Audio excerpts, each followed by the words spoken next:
Salam cerdas, salam rahayu buat semuanya. Matur sembah nuwun. Pada kesempatan kali ini masih dengan Kang Tro dan kita akan membahas tentang kekuatan sugesti. Sebenarnya orang hidup itu kita itu sudah masuk dalam dimensi sugesti ataupun setiap hari kita itu sudah melakukan sugesti.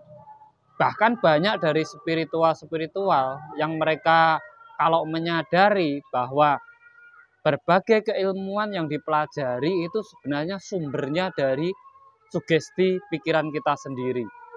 Nah, di sini saya akan kasih contoh beberapa ilmu yang sebenarnya sumbernya itu adalah sugesti. Sehingga orang menyebutnya dengan kesaktian ataupun memiliki kemampuan di atas rata-rata. Padahal itu hanyalah kalau kita kembalikan itu hanya sebuah sugesti dari pikirannya sendiri. Contohnya yaitu ilmu mediumisasi, memasukkan jin ke dalam raga manusia. Itu sebenarnya kuncinya tetap sugesti. Jadi yang memasukkan itu mensugesti orang yang mau dimasuki itu. Sehingga terjadi saat dia mengikuti sugesti dari yang mau memasukkan, ini akan terbawa sugesti itu, sehingga apa yang dimasukkan akan sesuai dengan yang diharapkan oleh yang ingin memasukkan tersebut. Nah, yang kedua, yang biasanya dibilang orang itu kesaktian, itu sebenarnya ilmu tenaga dalam. Tenaga dalam ini sebenarnya kuncinya juga pada sugesti. Itu sebenarnya sebuah sugesti juga, di mana setiap orang sebenarnya memiliki tenaga yang luar biasa dalam dirinya, tetapi di saat dia tidak mampu membangkitkan tenaga itu, dia harus membutuhkan orang lain untuk mensugesti dirinya, kepikirannya, sehingga kekuatan itu benar-benar terbuka, lepas pada dirinya. Makanya ada pengisian tenaga dalam, ada mantra membangkitkan tenaga dalam, itulah sugestinya sebenarnya. Dan ilmu kesaktian lainnya yang memang sebenarnya itu juga masuknya karena sugesti, santet itu juga sebenarnya yang dasar loh, yang tingkat pertama loh, itu sebenarnya juga sugesti. Dimana di saat rumah kita dibuangi sesuatu, tempat usaha kita dibuangi sesuatu, itu sesuatu yang dibuang itu sebenarnya hanyalah sebuah sugesti. Dia melemparkan sugesti kepada jenengan di saat sampean meyakini rumah panjenengan dibikin orang atau usaha sampean buat orang, itu pikiran sampean nanti akan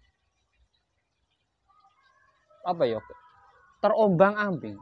Rasa sampean, rasa ketakutan sampean, sehingga sampean terus memikir dan akhirnya karena sugesti dalam diri panjenengan sendiri itu, akhirnya santet itu masuk, guna-guna itu masuk. Itu sebenarnya juga sugesti. Terus tentang jimat. Jimat itu sebenarnya alat sugesti. Jimat itu bisa sakti, bisa mujarab. Itu karena sugesti. Di saat sampean merasa tidak yakin dengan diri sampean sendiri, akhirnya sampean mencari sebuah pegangan. Di saat sampean memegang benda jimat ini atau pusaka ini, sampean merasa, wah, saya memiliki ini, wah, saya memiliki kesaktian ini. Nah, ini juga sugesti diri sebenarnya, sugesti pada diri kita sendiri. Jadi yang bikin sakti pusaka atau jimat itu bukan jimat atau pusakanya. Yang membuat sakti itu adalah yang megang pusakanya. Karena apa? Karena sugesti dirinya, karena keyakinan dirinya. Gitu. Sebenarnya di situ. Yang kelima yaitu tentang rapalan. Rapalan itu sebenarnya adalah kunci membuka sugesti diri. Makanya di saat orang-orang keyakinan dirinya kurang, itu penting menggunakan rapalan.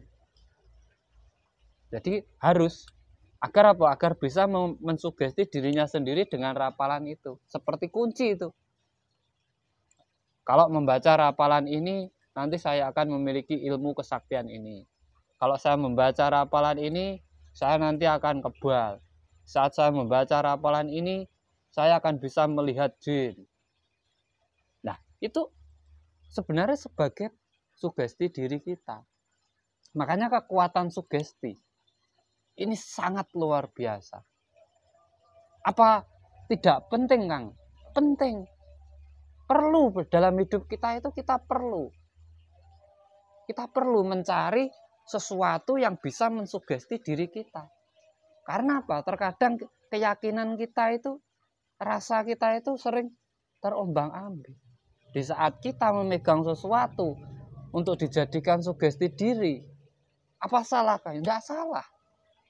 Tidak salah. Makanya ada pengelarisan, ada rapalan untuk buka mata batin, ada rapalan untuk sedulur papa, ada rapalan untuk ilmu-ilmu kesaktian yang lainnya. Itu memang penting untuk apa? Membuka kunci energi dalam diri kita, untuk membuka kunci kekuatan pikiran kita. Karena boy, itulah pentingnya sugesti. Karena itu kita belajar, jangan hanya mensugesti orang lain, tetapi kita juga harus mampu mensugesti diri sendiri. Apabila keyakinanmu kurang, rasa percaya dirimu kurang, carilah sesuatu yang bisa mensugesti dirimu sendiri. Kalau perlu di saat kita terpuruk, kita mencari sesuatu sugesti agar itu bisa membangkitkan diri kita, agar kita bisa bangun dari keterpurukan kita. Contoh, datang ke makam seseorang. Kalau saya datang ke sana, hidup saya nanti akan berubah. Kita datang. Itu juga sebuah sugesti. Kita hidup itu diselimuti sugesti kok. Kita nyuruh anak itu aja kita sudah melakukan sugesti kok. Kita bisa makan ini awalnya juga dari sugesti diri. Lapar, ayah pengen makan, saya pengen makan, itu sudah sugesti diri. Akhirnya sampai makan. Nah, itu pentingnya ilmu sugesti di situ. Tetapi harus didalami, benar-benar didalami. Agar apa? Agar kita tahu jalurnya, agar tahu manfaatnya. Kalau kita hanya belajar ilmu sugesti ini, terus hanya mengikuti, menjiplak ibaratnya. Kamu lakukan ini aja, nanti ini. Tidak tahu penjelasannya. Lama-lama kita akan terbelenggu oleh sugesti diri kita sendiri, sehingga menjadi sebuah mental block, kurungan dalam diri kita sendiri, sehingga kita mau terlepas saja susah. Orang yang sudah terbelenggu oleh sugesti ini, itu akan susah untuk keluar. Susah sekali. Karena apa? Sudah terlalu enak di dalam sini. Nah, makanya belajar yang benar. Kekuatan sugesti itu luar biasa. Keistimewaannya, keajaibannya, itu sangat luar biasa. Belajarlah dengan pemahaman, dengan penjabaran, dengan penjelasan yang benar-benar detail. Di saat sampai mendapatkan sebuah keilmuan, sampai harus minta penjelasan sedetail mungkin. Agar apa? Agar kita tidak terbelenggu dalam keilmuan yang kita pelajari itu sendiri. Nah, ini semoga bermanfaat buat teman-teman semuanya. Jadi hati-hati dalam belajar. Jangan hanya ikut-ikutan. Tetapi di saat sampai belajar, sampai diberi sebuah ilmu, sampai harus paham, benar-benar paham dengan ilmu itu. Ini masuknya kerana apa?